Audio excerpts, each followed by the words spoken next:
The Eagle has landed.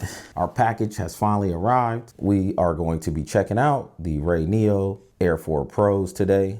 And if you can't tell, I'm pretty excited. These things have definitely been hyped up. We're gonna be flying our Neo 2 using the RayNeo Air 4 Pros. Let's just get right into it, check them out, and get to flying.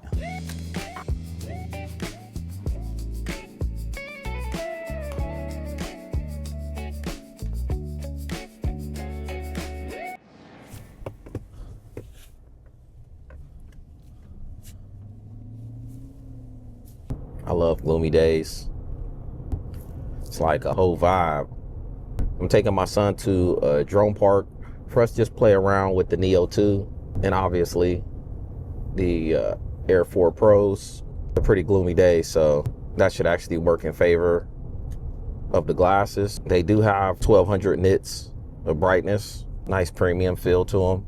We'll see if these are the game changers that I've seen other people talking about.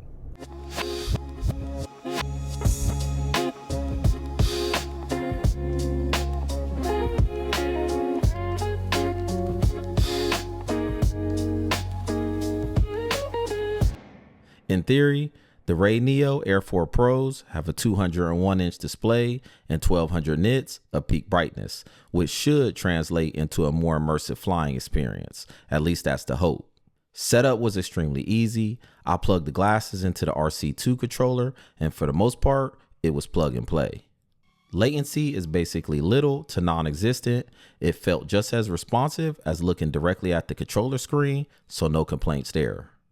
The screen is bright.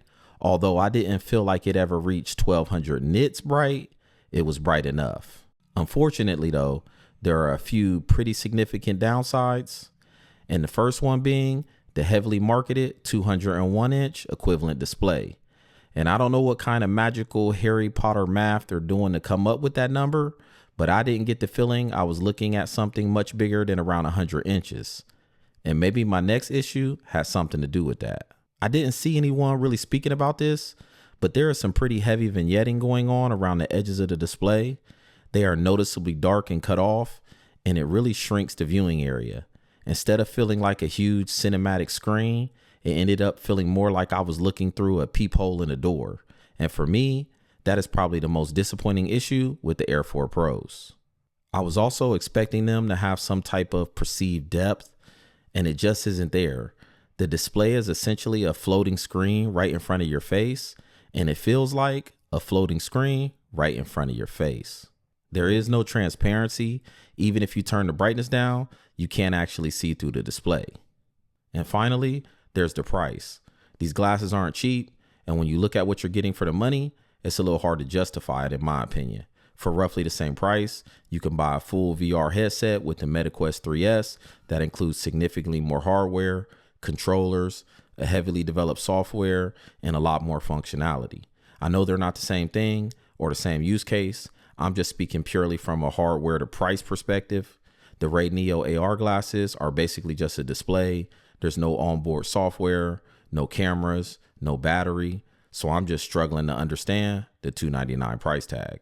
I don't want to give you guys the wrong impression. Overall, flying the Neo 2 with the RayNeo Air 4 Pros was an interesting experience. I'm not saying it wasn't fun, but the thing I found myself most impressed with was the potential of what it could be.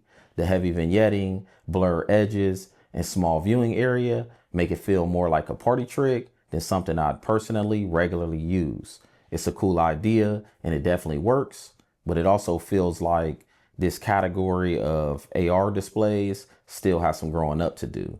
But don't take my word for it. If you're still curious about flying your drone with AR glasses, I'll put a link in the description below to check them out. It is a fun piece of gear to play with, just maybe not the ultimate drone game changer that others might try to sell you on. That's going to do it for this video. Thanks for watching, and I'll see you guys in the next one.